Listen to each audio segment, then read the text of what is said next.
گاو وارد قصر بشه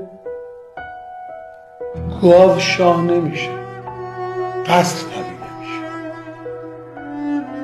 جا به آدما شخصیت نمیده، آدما که به یه جایی شخصیت میدن.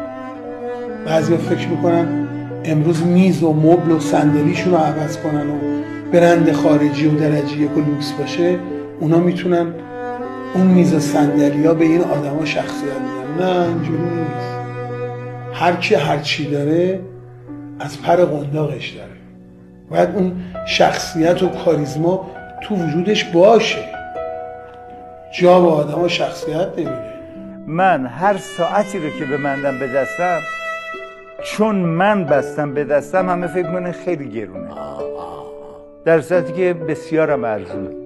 چون من همینجوری گاهی چند تا ساعت از این ور مثلا اینو خوشم میاد میخرم. خب چه ایرادی داره؟ پس یه روزی اون قرار بوده برنده به من اعتبار بده، ولی الان من به برنده اعتبار میدم.